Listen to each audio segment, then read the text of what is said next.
Yes guys, welcome from me, Chelsea Manager 0102, key attributes. Now I think I had an instrumental on this a video of this some time back, but I thought I'd redo it and just add a little bit more insight into what I feel are the key attributes. So I've used the October 2022 update. I have actually managed to patch it with the old Nix patcher. I wouldn't advise it just yet. I would just wait, in all honesty, before getting carried away. This is all still testing.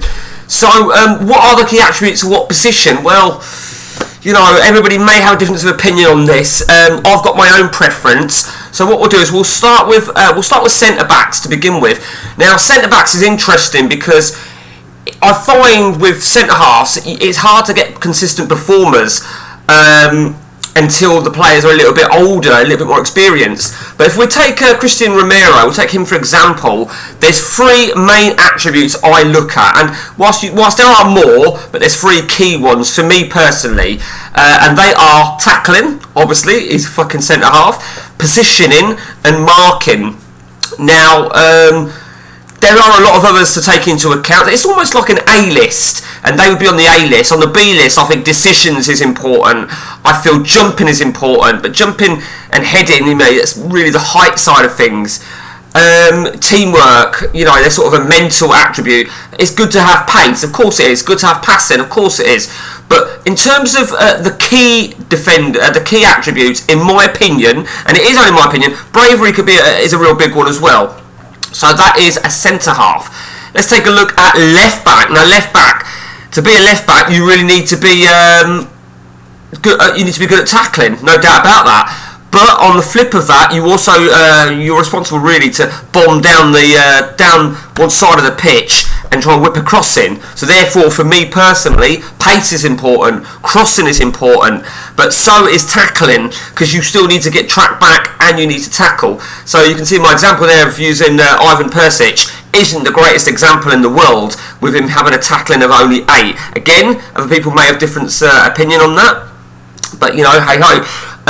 So the positioning isn't quite as key for me in terms of the fullback, but you know, there you see. But what I would be saying though with Ivan Perisic as an example, I'll be saying he's not naturally a fullback, and I think in real life he's not, is he? He's more a wing back. So wing back, his tackling wouldn't need to be quite so key because there'd be 3 centre halves behind him. So he'd probably be more designed as that wing back role, because he's even got a little bit of good finishing, he's got good dribbling. He's got some very good attributes in fairness. And my other my other fullback is Lucas Klosterman.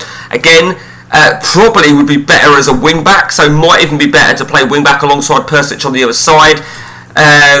So don't get confused there between a fullback and a wing back. Okay, let's go to DMC now then. Obviously I'm using Höjbjerg, if that's how you pronounce it.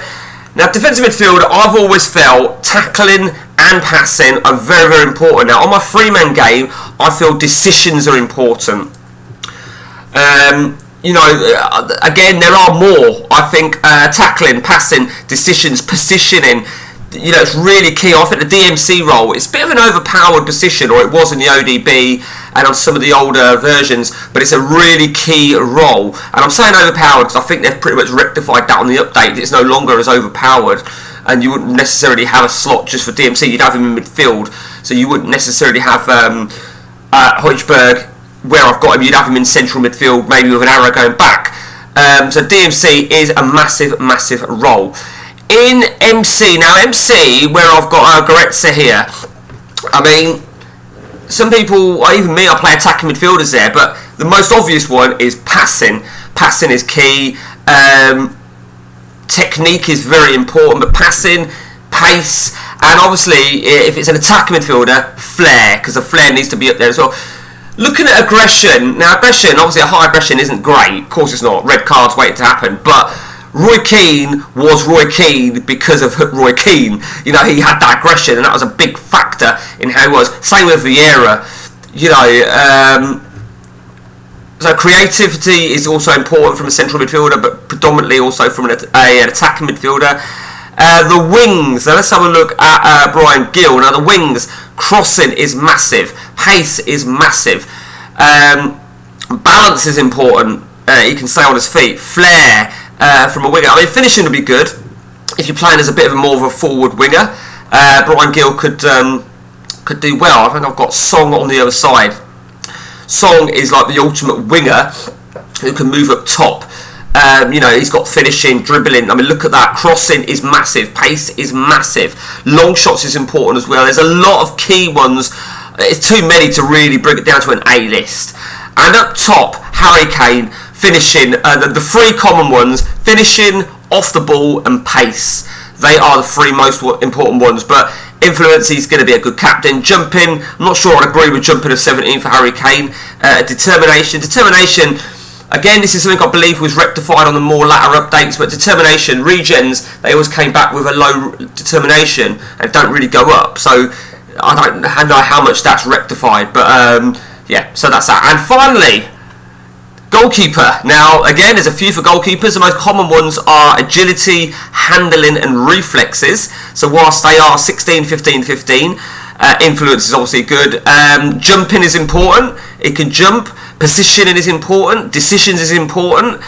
Bravery is important. So ultimately, he's a great goalkeeper there. He is 35 years of age, but he's a great goalkeeper. But that being said, I did buy a goalkeeper. No, not him. I did buy a Kobel, who must be the best passer of all the goalkeepers.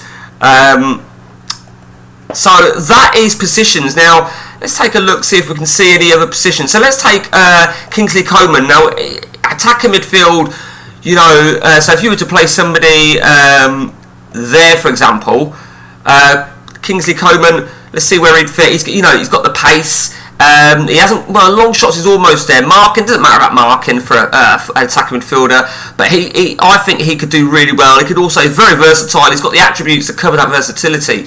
He can move onto the wing. He's got the flair, attacking. I bought him. Like I say, this is all testing game, so we'll see how he flares up. Richarlison now forward. Richarlison, I think in real life he's more forward, but I think he's been playing out on the wing a little bit for Spurs. So I think realistically Richarlison would play almost here like that. Richarlison will play roughly here where Gill is, I would say, or the other way around maybe. Richarlison on the other side, something like that. I mean, this, that there is a very common formation I'm seeing on the update. In fact, these wingers are having arrows in. I can't seem to get my arrow, but yeah, they seem to be having arrows in. Fuck off. My mouse is playing up, can you tell? Oh, fuck off, there you go. So, that is that then, guys. That is key attributes, in my opinion. It is only an opinion. It's each to their own. Everyone looks at something different. If you've got a different theory on it, share it with us. I'm always intrigued to know people's different perspectives and different views. And until next time from me, guys, take it easy.